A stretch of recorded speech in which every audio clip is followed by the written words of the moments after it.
Welcome to the first day of my stay in Sweden. And this was our temporary home for 3 days. It has 2 bedrooms, living room, and kitchen.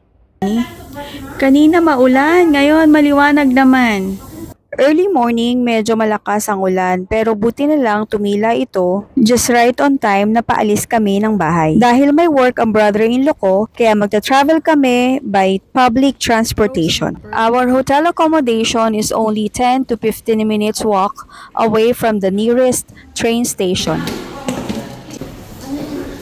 So in 5 minutes, darating yung train going to Stockholm City.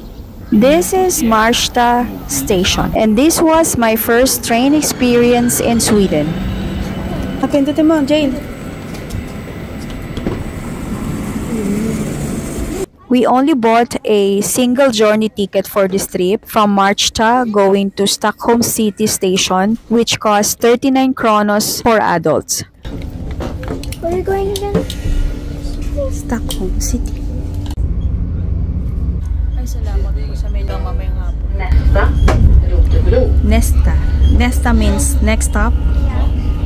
Nasta Rotebro.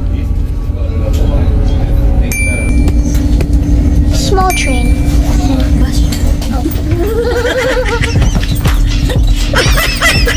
Nasta Stockholm City. Nästa, Stockholm City. Stockholm City. Vidare till övriga pendeltågslinjer, tunnelbanan, spårväg. Wala akong masyado naintindihan basta alam ko malapit na kami sa Stockholm. And this was the start of a very exciting day dahil paggamit mo pa lang ng escalator na ito, may excite ka na sa sobrang taas at sobrang steep ng mga steps ng escalator na ito. Pagkataas-taas.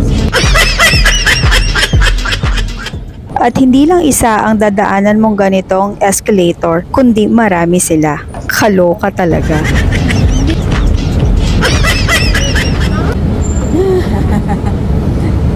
Natatakot siya.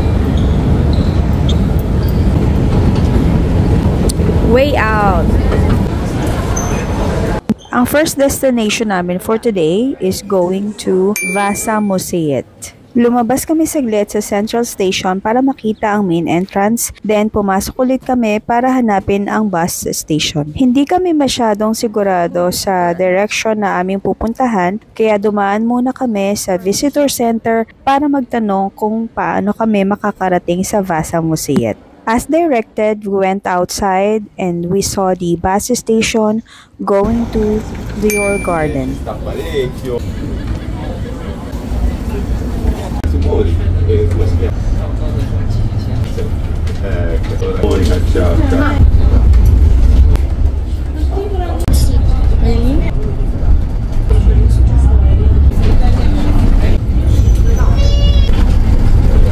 In fairness, even you're in public transportation, you will feel relaxed inside the bus. After 10 to 15 minutes, we arrive at our bus. Let's go down, Jane.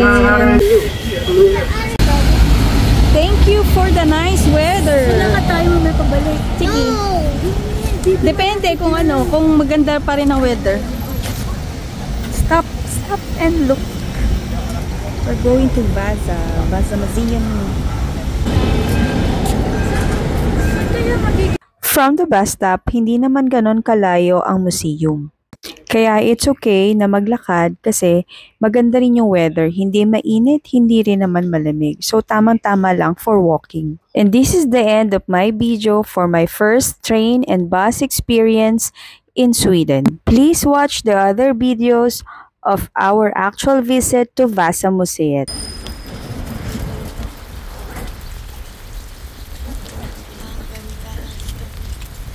Salamat sa ganda. Nice weather.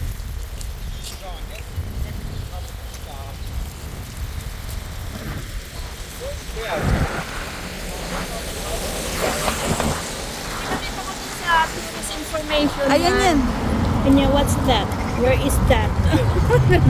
In brochure, Yan o.